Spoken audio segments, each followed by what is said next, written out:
Friends, welcome to pro talent and I am Nitin Parmar. My dear students, आपका स्वागत है आज के हमारे इस डेली एडिटोरियल एनालिसिस के ऊपर। This is of 15th and 16th of December. Here we are going to discuss about very important issues connected to some intellectual debate about the varieties of the meanings of idea of India and certain provisions in the constitution. So as a law student, I'm sure you need such kind of intellectual thought process. So I'm going to, you can say, deliberate some important topics in front of you. I'm going to discuss those issues. I believe it will be comfortable for you to understand. So दोस्तों, आज say that is 20th दिसंबर से एक नया batch चालू हो रहा है CLAT 2022 का। आई बिलीव आप लोगों ने ज्वाइन कर लिया होगा, ठीक है। And those who are missing out so far, please join ASAP। Okay, let's start. So here we are going to discuss about one very important point by, you can say, Shashi Tharoor. Shashi Tharoor is very famous for his, you can say, language, for his capability to articulate thoughts in a wonderful manner. Here also, he comes out with one of the very interesting, you can say, idea. So let's, you can say, delve into the understanding presented by him, that is going back to the foundation of the Republic.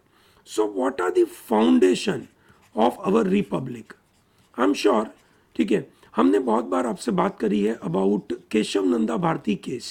Okay, so in Kesavananda Bharati case we discussed about the idea of basic features of constitution. Now that goes on a very different pedestal. In a Keshav Nanda Bharti case, it was debated and discussed whether the, you can say, constitution can be amended in entirely. Keshav Nanda Bharti case said yes, it can be amended through article number 368. Okay, but through 368 you want to change anything, but the basic features of the constitution cannot be changed. However, in this issue, that is, you can say, going back to the foundation of Republic, you can say Shashi Tharoor identifies one very interesting point about our Republic and the current debate which is happening related to Hindu versus Hindutva. Okay, ये समझना बहुत ज़रूरी है कि ये debate का जो मुद्दा डेवलप हुआ है वो कैसे डेवलप हुआ है। Okay, and why, you can say, this debate is very important. दोस्तों, इंडिया का जो डेवलपमेंट हुआ, ठीक है, अगर हम, जैसे हमने देखा that India was developed with, you can say, lot of, you can say, baggages. Our society was not one society.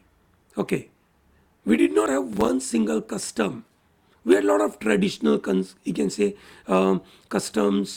We were not obviously liberal when we started. We were prejudiced based on the caste, religion, social hierarchy. ठीक है, so we developed our country, you can say, with that baggages.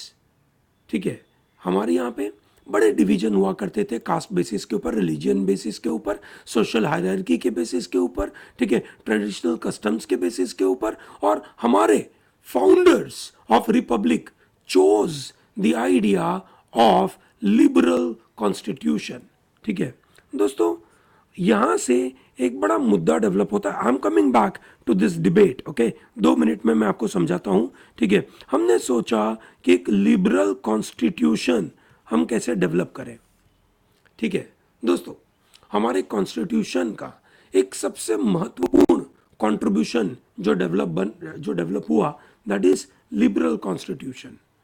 To put it in a very simple way, we said that our constitution is not centred, ठीक है, on the, you can say, group of people. Okay, it is not centered on, you can say, certain group of people who are representative of certain group, but it's centered on individuals. समझते दोस्तों इसका मतलब क्या? कोई group, ठीक है, कोई religion centred, ठीक है, कोई, you can say, particular, you can say, caste centred हमारा कॉन्स्टिट्यूशन नहीं था। हमारा कॉन्स्टिट्यूशन बोलता था that we are, you can say, represented by an individual. ठीक है दोस्तों, ये बात को समझना ज़रूरी है। ठीक है, दैट इज़ जब हम बात करते हैं लिबरल कॉन्स्टिट्यूशन के बारे में, हम बात करते हैं कि we have state as as the centre of everything, that is non communal political representation. The political representation, that is groupism, which is coming, which is not communal, which is not based on certain religion, which is not based on certain caste. ठीक है, okay, but it is based on an individual. That is an essentiality of Indian democracy. दोस्तों, अगर हम हमारे liberal thought को और आगे बढ़ाए, ठीक है, तो हम ये समझ सकते हैं that you can say India is committed to a common language of rule of law. ठीक है, okay, we are not, you can say, having a model which is a representation of, you can say, certain groups. Okay, so basically the free India and free Indians, ठीक है, were, you can say, removed, or they were kept free because they were not controlled by any group, any religion, any caste.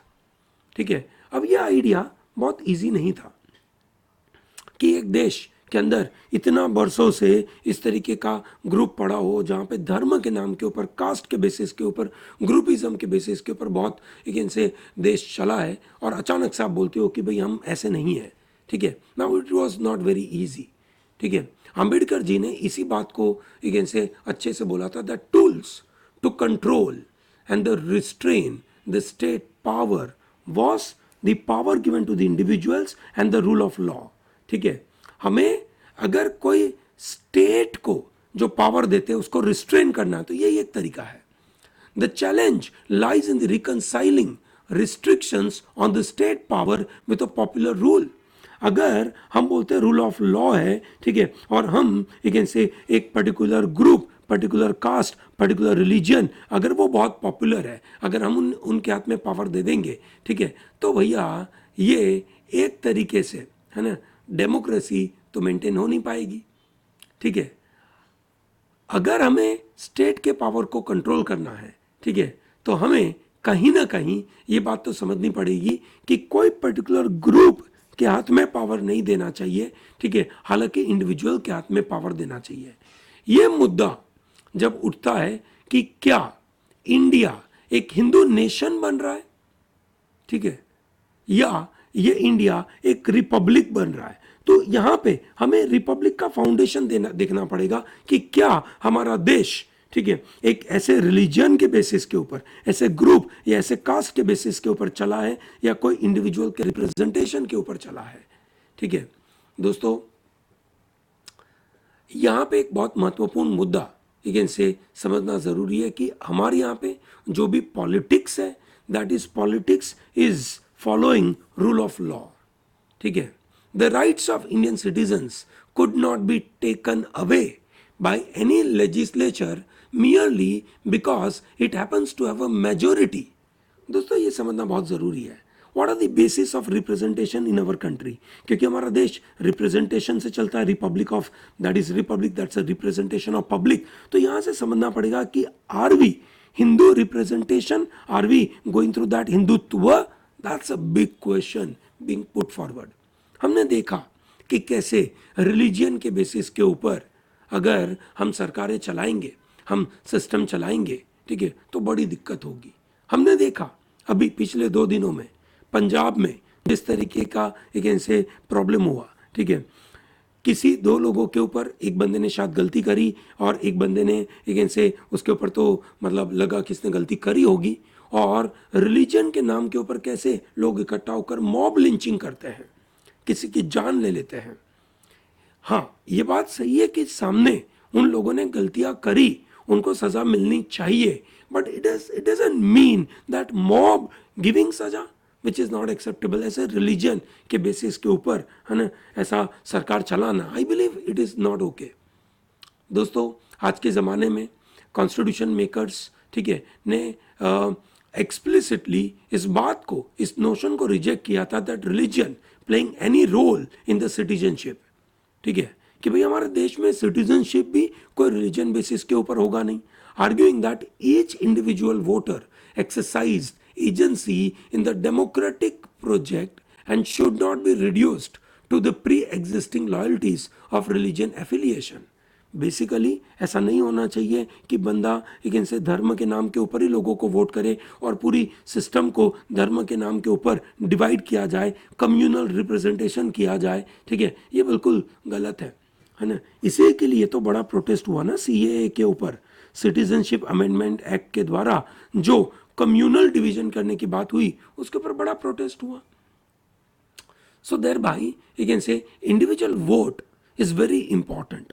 Individual is not you can say divided कि भैया ये हिंदू का vote है या ये मुस्लिम का वोट है, ऐसा होना नहीं चाहिए, ठीक है दोस्तों। कभी भी एक democratic politics can not be reduced to such kind of division, ठीक है दोस्तों। Constitution at the same time acknowledges there are group rights such as right of religious denomination to establish and maintain institutions of religious and charitable purpose, that is article number 26, ठीक है, और article number 25 और article number 29 which is to conserve distinct language, script and culture। साथ में हमने article number 19 के द्वारा या आर्टिकल नंबर 15 और 16 के द्वारा जो कुछ group of schedule caste, schedule tribes को हमने कुछ सपोर्ट करने की कोशिश करी। आर्टिकल नंबर 25 ये भी बोलता है that it is a responsibility of a majority of the state to ensure the minorities are feeling secure. But the constitution when they recognise groups and giving them constitutional rights, but it doesn't mean that the country is divided on the basis of you can say this groupism। जैसे D Y Chandrachud साहब ने भी एक महत्वपूर्ण argument बोला था, ठीक है, उन्होंने प्लूरलिस्ट इंडिया के बारे में बोला कि कैसे how plural India is which is conceptualized in every individual as located at an intersection between liberal individualism and plural belonging। तो एक इंडिविजुअल है, ठीक है, और वो एक इंडिविजुअल का अपना अधिकार है and he is belonging to certain group, certain religion, ठीक है। तो यहाँ पे कहीं पे कॉम्प्लेक्सिटी क्रिएट होती है। बहुत बार हमने सुना है कि कैसे इंडिया में लोग बोलते हैं कि I am Indian first and then I am Hindu, I am Indian first then I am Muslim, ठीक है। यहाँ पे शशि थरूर साहब बोलते हैं कि now that is ridiculous, we can not say that I am Indian first and then Hindu, ठीक है, और then Muslim. Ideally people should say I am Indian first and I am Indian last, nothing else but Indian।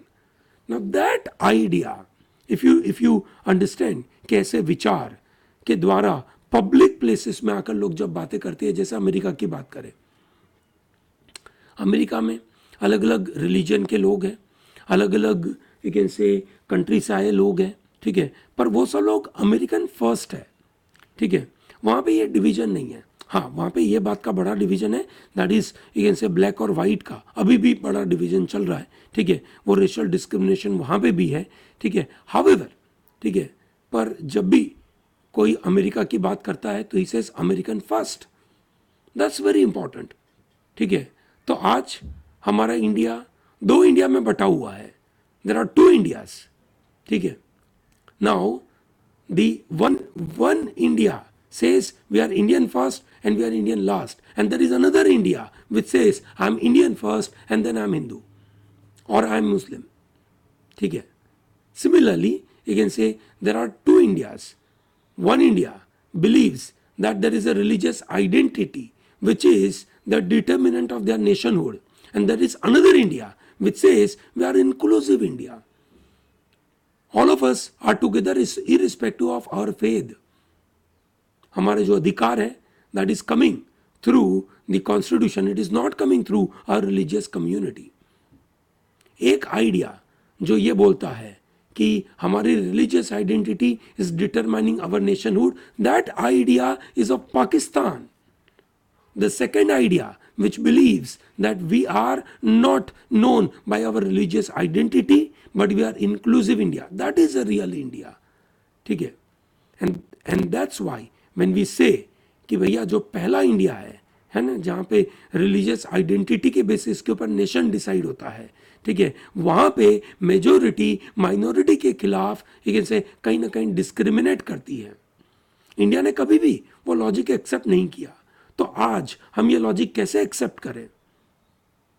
ठीक है, अगर हम India को हिंदू राष्ट्र में से रिड्यूस कर दे, then it will be a complete rejection of the premise on which the essential conception of India started.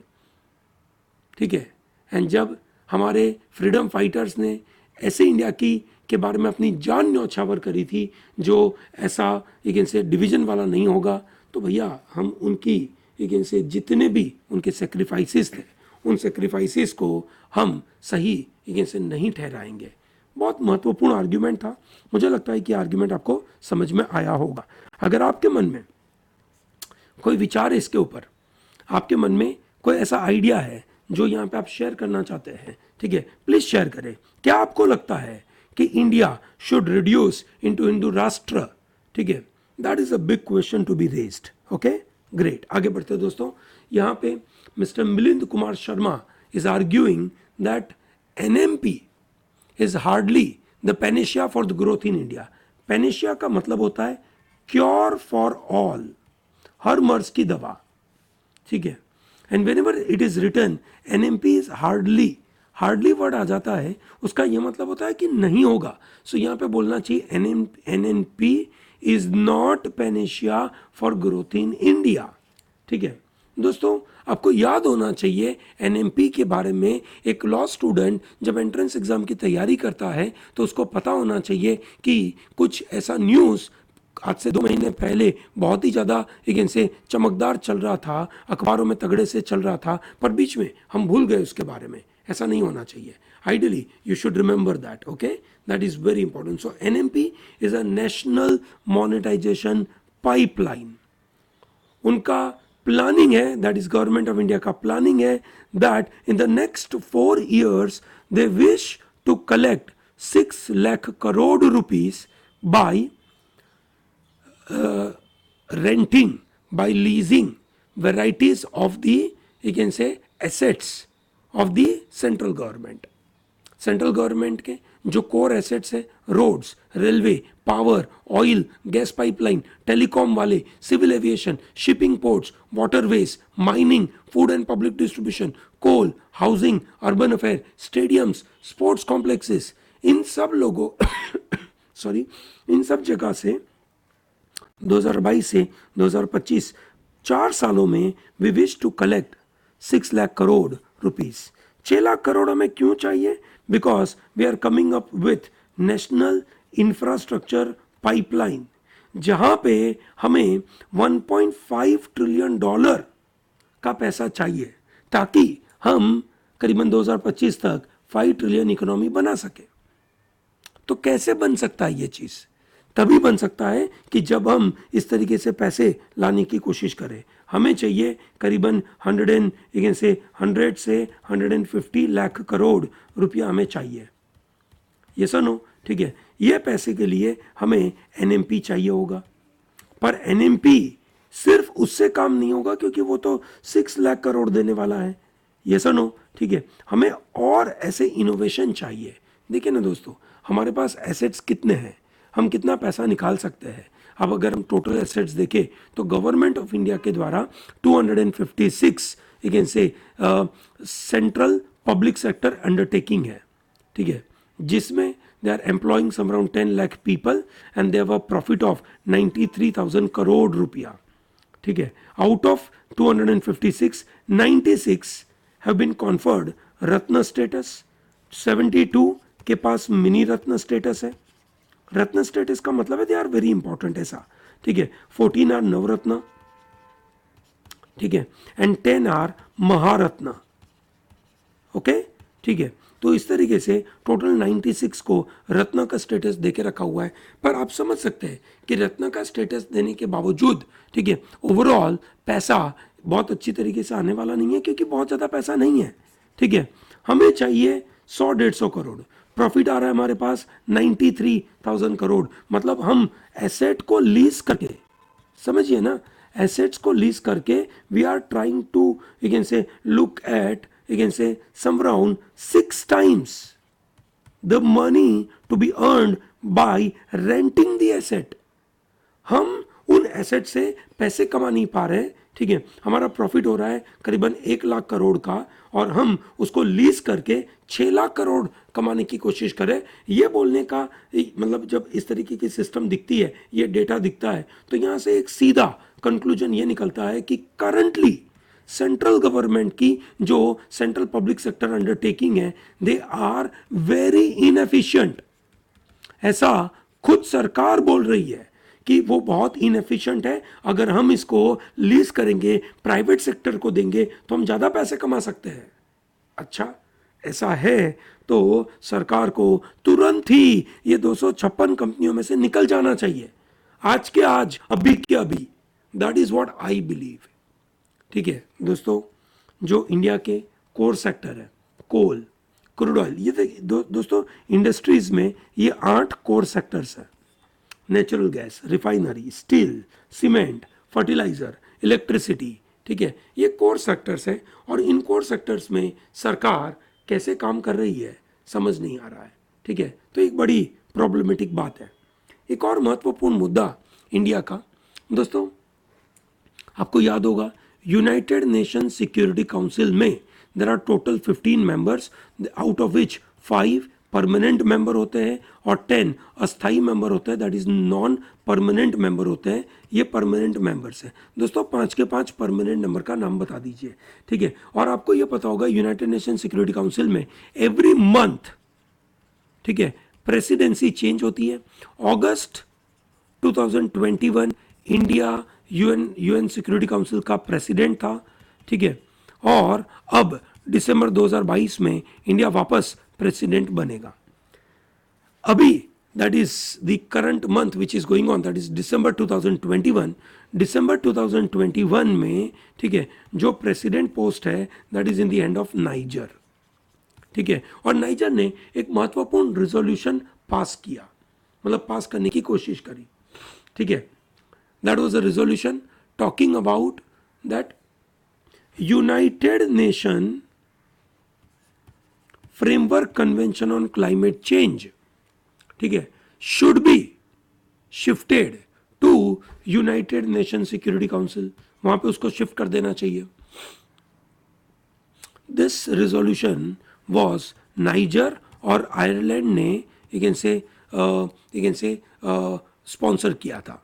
दोस्तों टोटल 15 लोगों का वोट आने चाहिए थे, उनमें से 12 वर इन फेवर, ठीक है, 12 were in favour. But I am sure you know that यहाँ पे मेजोरिटी का सिस्टम नहीं है, यहाँ पे वीटो पावर भी लगता है। तो दोस्तों 12 इन फेवर में थे, इंडिया ने रिजेक्ट कर दिया, रशिया ने रिजेक्ट कर दिया। रशिया बिकॉज वो you can say this veto power वाले नेशन के अंदर है, 5 परमानेंट मेंबर में है, और इसकी वजह से ये रेजोल्यूशन पास नहीं हो पाया, ठीक है। चाइना एब्सटेन किया था, ठीक है। तो 3 लोगों का आपका सामने का, यू कैन से, जो 3 लोगों ने अपोज किया, मतलब जो 3 लोगों ने वोट नहीं किया, उनमें से चाइना ने वोट नहीं किया और 2 लोगों ने उसको अपोज किया, जिसकी वजह से ये पास नहीं हुआ, ठीक है।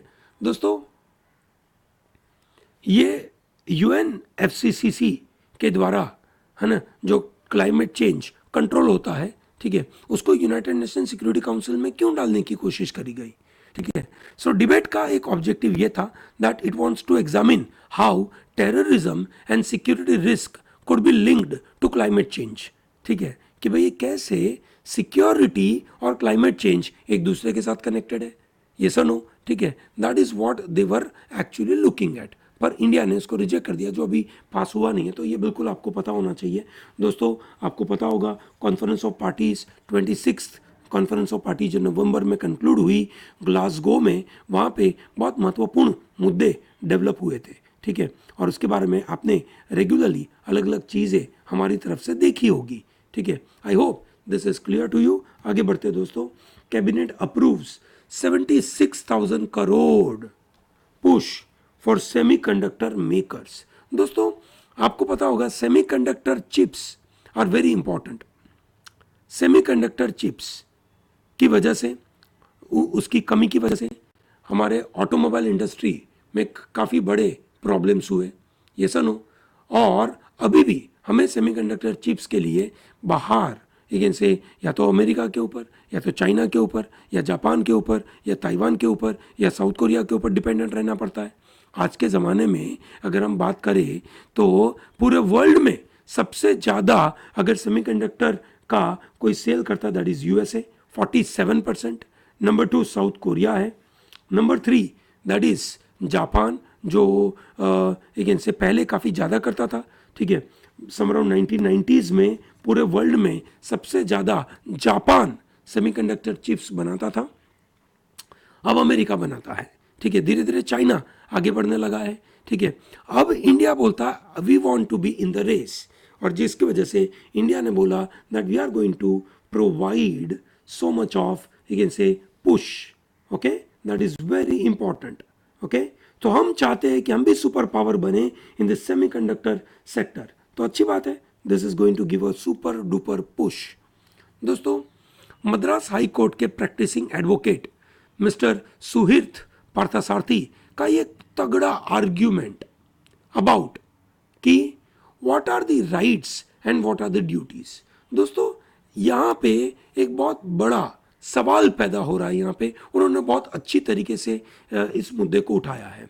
दोस्तों आपको पता है दैट अधिकार, आपके राइट्स और आपके ड्यूटीज, ठीक है, एक कॉइन के दो पहलू है, ठीक है। जहां पे मेरा राइट शुरू होता है वहां पे आपका राइट बिगिन से रुकता है, वहां पे आपकी ड्यूटीज की शुरुआत होती है ना। Public forum when we are moving on the road, आपका मतलब पूरा रोड खुला है, आपका राइट है, आप गाड़ी कैसे भी चलाओ, पर आपका काम है सामने वाले के राइट्स को प्रोटेक्ट करना, ये सुनो, ठीक है, that is your duty, okay. So दोस्तों कोई भी राइट है, it is integrated with the duty, so duty is integrated with right and right is integrated with duty, ठीक है। दोस्तों हमारे संविधान में जब हमने फंडामेंटल राइट्स के बारे में बात करी, ठीक है, तो उसके सामने हम कौन सी ड्यूटीज की बात करते हैं ये समझना बहुत जरूरी है, ठीक है। दोस्तों हमने हमारे संविधान में आर्टिकल नंबर 42 के द्वारा अमेंडमेंट 42 के द्वारा आर्टिकल नंबर 51A इंट्रोड्यूस किया था as the name of fundamental duties, ठीक है। और हमने बोला था that it is you can say it will be treated at par with the fundamental rights, ठीक है। बाद में हमने बोला that it is non obligated, it is not justiciable, fundamental duties are not justiciable in the court, ठीक है, ये हमने देखा। दोस्तों जब लास्ट मंथ 26 नवंबर कॉन्स्टिट्यूशन डे के दिन अलग अलग मिनिस्टर्स ने अलग अलग ओकेजन के ऊपर कुछ ऐसी बातें करी जिसकी वजह से इस मुद्दे के ऊपर डिस्कशन करने की जरूरत पड़ी। हमारे minister of law and justice Kiren Rijiju ने यह कहा दैट हमारी कंट्री तभी ग्रेट बन सकती है if we create balance between fundamental rights and fundamental duties. ये सुनो, हमारे फंडामेंटल राइट और फंडामेंटल ड्यूटीज के बीच में अगर बैलेंस करें तो ही हम ग्रेट नेशन बन सकते हैं, ये सुनो, ठीक है। एक और मिनिस्टर ऑफ कल्चर मिस्टर जी किशन रेड्डी ने कहा that today on a constitution day it is important that we emphasize our fundamental duties for the growth and progress of our country. If deeper roots have to be established in a diverse and democratic country such as India, citizens will have to converge their inalienable fundamental rights with their fundamental duties. मतलब ये दोनों चीज साथ में चलनी पड़ेगी, okay. दोस्तों सबसे पहले अगर हम समझे हमारे संविधान में क्या ये बात करी गई है, कि सिटीजन्स को जो अधिकार मिला है वो अधिकार तभी मिलेगा जब आप कुछ ड्यूटीज फुलफिल करो। दोस्तों, इस तरीके का अधिकार नहीं मिला है। अगर इस तरीके से हम राइट्स की बात करें, अगर गवर्नमेंट ये बोले कि आपको फ्रीडम ऑफ स्पीच तभी मिलेगी कि आप अपनी कुछ ड्यूटी फुलफिल करो, तो भैया ये एक तरीके से मतलब प्रॉब्लम क्रिएट करेगा। दोस्तों, फंडामेंटल राइट्स है ना तब मतलब इसलिए दिए गए कि हम सरकारों के जो अनाप शनाप राइट्स है, अनाप शनाप पावर है, उसको हम लिमिट करें। ठीक है, हमने बोला दैट यू कैन से हम basic human rights like equality, autonomy, liberty, हम इसको प्रोटेक्ट करते हैं। ठीक है, तो भैया जब हमने उसको प्रोटेक्ट करने की बात करी तो हमने बोला कि सरकार लोगों के अधिकारों को इस तरीके से छीन नहीं सकती। दोस्तों, ठीक है, हमने पार्ट 3 ऑफ कॉन्स्टिट्यूशन के अंदर जो फंडामेंटल राइट्स के बारे में जो बात करी, ठीक है, वो रिस्ट्रिक्शन प्लेस करती है not on the citizens but on the government. ठीक है दोस्तों, कॉन्स्टिट्यूशन फ्रेमर्स सिंह ने अगेन से जो इंडिविजुअल रिस्पॉन्सिबिलिटी उनकी ड्यूटी पे लगाई है, ठीक है, वो कोई ऑब्लिगेशन वाली नहीं है, वो कंपल्सरी नहीं है। हावेवर लेजिस्लेचर वैसी ड्यूटीज कोई लॉ के द्वारा इंपोज कर सकते हैं। एग्जाम्पल इज कि सबको इनकम टैक्स देना है, ठीक है, तो भैया वो हो गई उनकी ड्यूटी। वो ड्यूटी लॉ के द्वारा आप लोगों के ऊपर कंपलसरी लगा सकते हो। ठीक है, पर बहुत सारी ड्यूटीज आप इस तरीके से कंपलसरी नहीं लगा सकते हो, like duties to care for elderly, for children, duties to pay tolls और levies, duties against causing harm to others, duties to treat environment with care. ठीक है, और ये सबके लिए सरकार अलग अलग तरीके के लॉ बनाएगी। ये सुनो, एक सेंसिबल पर्सन होगा वो बोलेगा ड्यूटीज इस तरीके की जो ड्यूटी होती है कि वे लोगों का एक से केयर करना, इनकम टैक्स पे करना, एनवायरमेंट का ध्यान रखना, वो बहुत ज़रूरी है। हमारी सोसाइटी को सस्टेनेबली आगे बढ़ाना है, ये बहुत ज़रूरी है। ठीक है, पर उसका क्या ये मतलब है कि हम अगर लोग इस तरीके की ड्यूटी फुलफिल ना करें तो हम उनको जेल में डालें? एक महत्वपूर्ण आर्ग्यूमेंट बन रहा है। ठीक है दोस्तों, कुछ फिलोसोफर्स ने यह भी बात करी कि जब हम ह्यूमन राइट्स के बारे में बात करते हैं तो ह्यूमन राइट्स अपने आप में सफिशिएंट नहीं है, पर ह्यूमन राइट्स को आना पड़ेगा कुछ ड्यूटीज के साथ। ठीक है, ओके, सो दोस्तों, अगर हमारे पास freedom of speech and expression है, ठीक है, तो दोस्तों देयर इज अ ड्यूटी, ठीक है, on the you can say state to put certain kind of you can say restriction so that we come together, we do not destroy the world.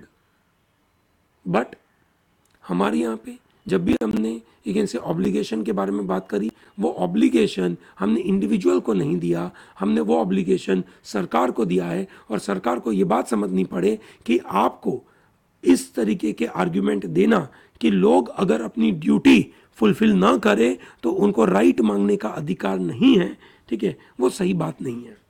ठीक है, क्योंकि ठीक है से ये जो फंडामेंटल ड्यूटी है, ठीक है, एक तरीके की मॉरल प्रिंसिपल्स रिपब्लिक के ऊपर रखती है, not on the citizens of the people. Okay, अगला बहुत तगड़ा महत्वपूर्ण मुद्दा मिस्टर सैयद मुनीर खसरू ने दिया है।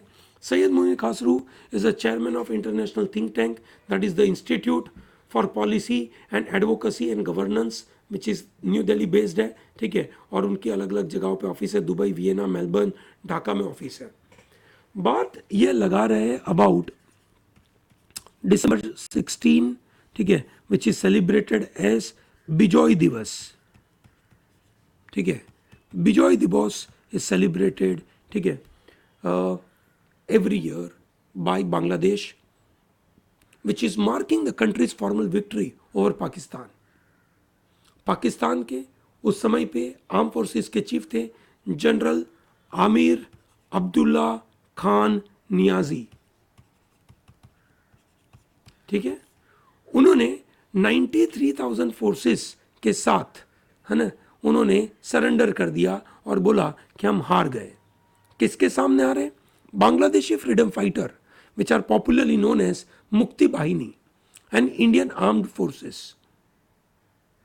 बात यह है कि जो 24 मार्च 1971 से जो ब्रूटल कॉन्फ्लिक्ट पाकिस्तान और बांग्लादेश के बीच में चालू हुई, ठीक है, उसमें करीबन जो फाइनली 16 दिसंबर 1971 को ख़त्म हुई, ठीक है, उसके बीच में करीबन 5 से 8 लाख लोग, ऑफिशियल फिगर तो 3 लाख बोलता है, बहुत सारी जगह पे उसको 8 लाख लोगों की बात हो रही है।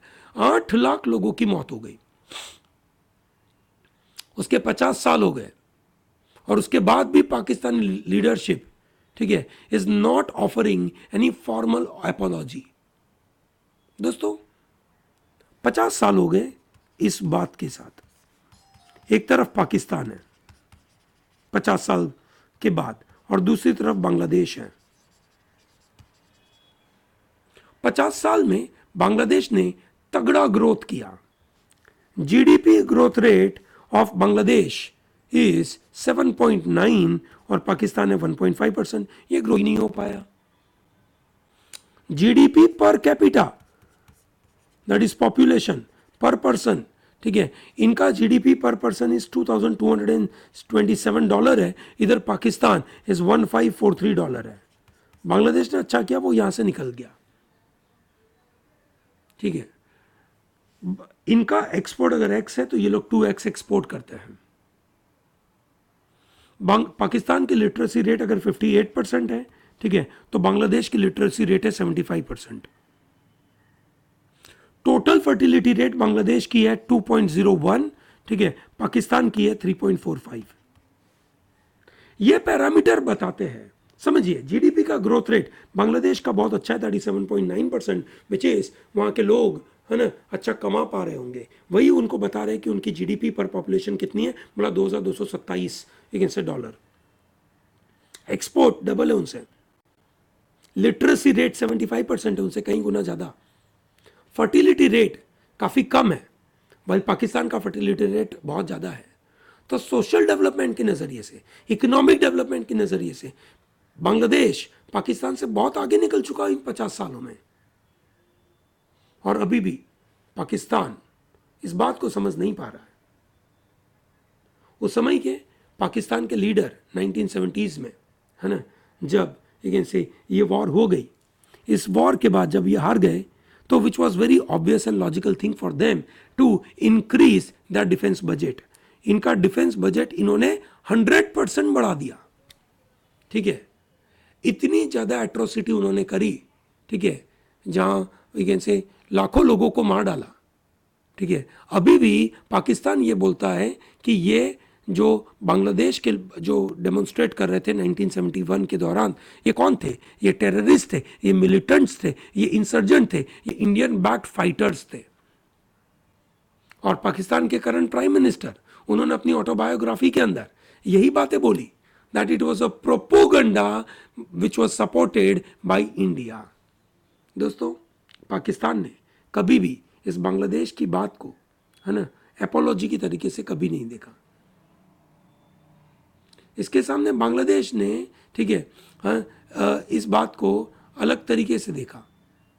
बांग्लादेश ने जो उनके जमाते इस्लामी या फिर उनका स्टूडेंट्स विंग, इस्लामी छात्रों संघ या रजाकार, अल बदर, अल शाम, ये लोकल आउटफिट थे जो पाकिस्तान को मदद करते थे, ठीक है। 2009 में जो बांग्लादेश की गवर्नमेंट के प्राइम मिनिस्टर शेख हसीना थी, when she came to power, ठीक है, they prosecuted and in some cases they executed senior leaders of Jamaat-e Islami. जमाते इस्लामी वो ग्रुप था जो इस समय पे पाकिस्तान को मदद कर रहा था, जो बांग्लादेश का था। दोस्तों 2016 में पाकिस्तान पार्लियामेंट ने 1971 के जो प्रोटेस्ट करने वाले वॉर क्रिमिनल थे, ठीक है, उनको बांग्लादेश ने जब फांसी की सज़ा दी, ठीक है, तो उन्होंने बोला दैट कि उन्होंने गलत काम किया, ठीक है, बांग्लादेश ने गलत काम किया।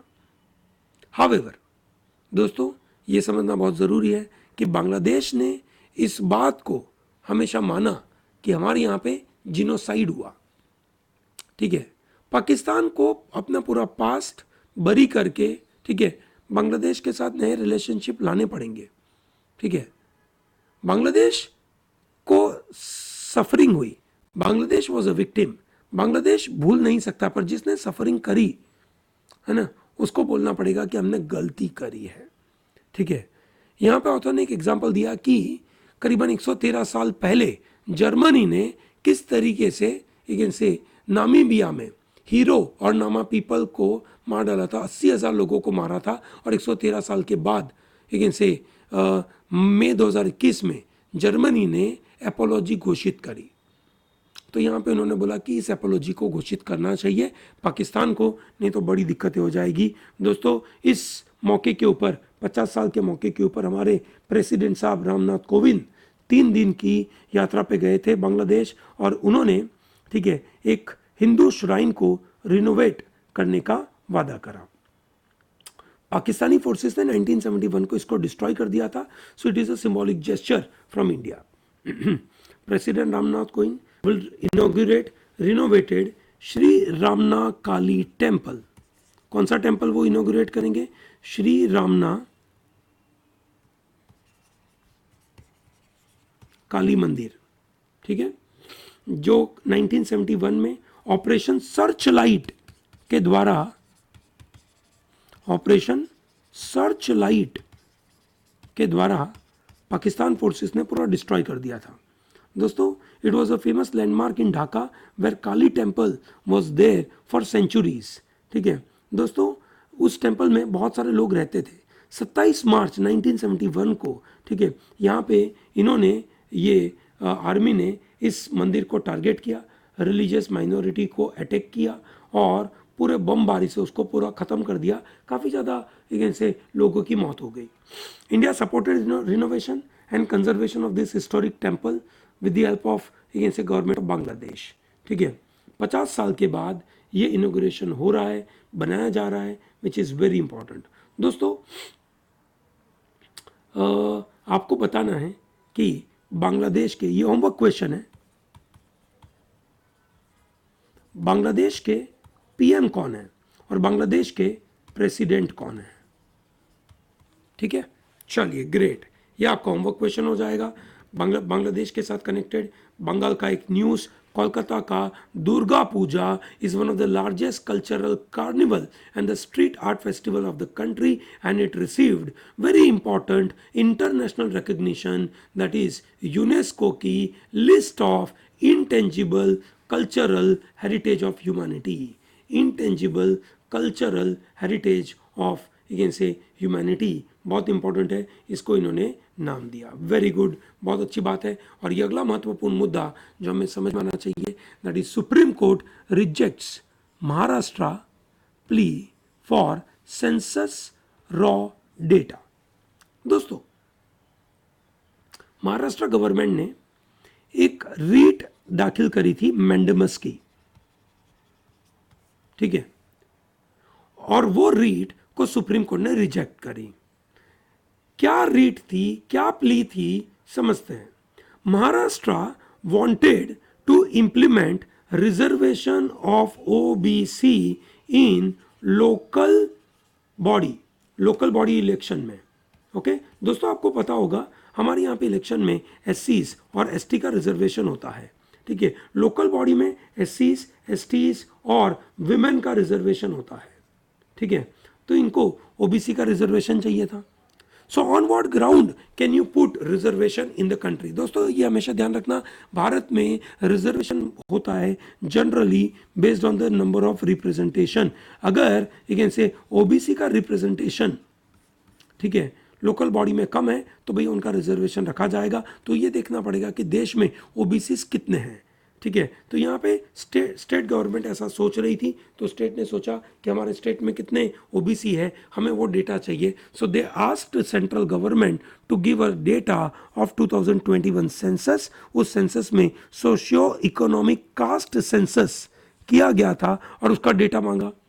दोस्तों जब भी सेंट्रल गवर्नमेंट ने ये SECC का डेटा डाला, डेटा देने के टाइम पे ही उन्होंने बोल दिया था that SEC data is erroneous, it can not be taken as a base, कोई भी चीज का बेस नहीं हो सकता, ऐसा ऑलरेडी सेंट्रल गवर्नमेंट बोल चुका था।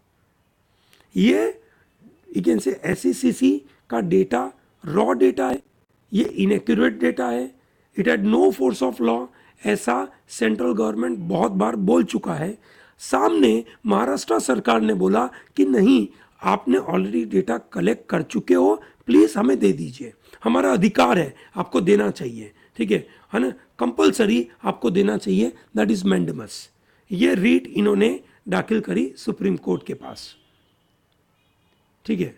क्यों? क्योंकि महाराष्ट्र सरकार को SECC डेटा से पता चलता कि OBC का रिप्रेजेंटेशन कितना है और उनके स्टेट में OBC के लोग कितने हैं और उसके बेसिस के ऊपर उनको रिजर्वेशन देना चाहिए कि नहीं देना चाहिए, ठीक है। ये उनका आर्ग्यूमेंट था।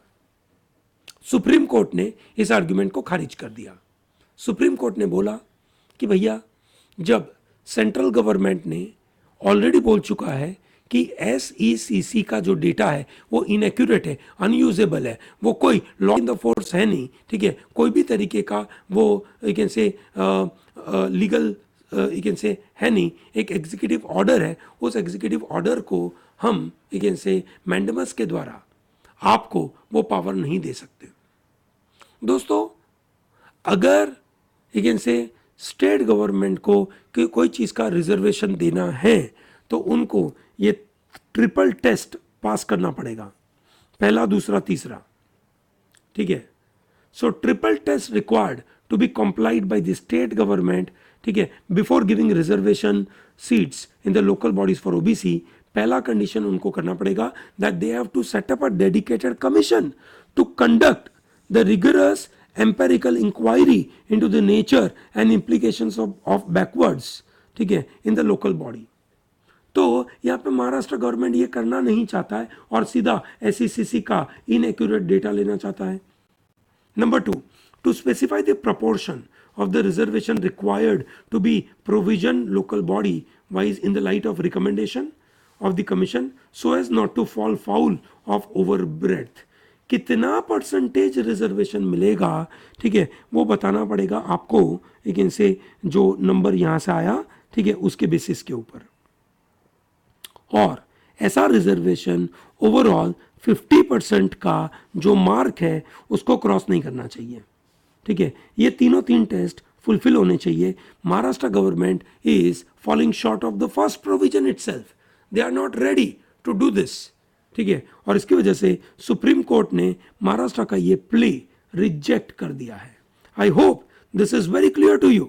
आपको ये बातें समझ में आई दोस्तों, ठीक है। So with this I am closing this module, ठीक है दोस्तों। आज से नया बैच चालू हो रहा है, मिस ना करे, तगड़ा बैच है दोस्तों, ठीक है। आज दोपहर 2 बजे इसकी क्लास होगी, ठीक है, तगड़ा सेशन है, ठीक है, अटेंड करना भूलिएगा मत। Okay, thank you very much for watching this, ठीक है। If you have any question, any doubt, please put that into comment box. I will be more than happy to respond to that. Okay, thank you and have a great day.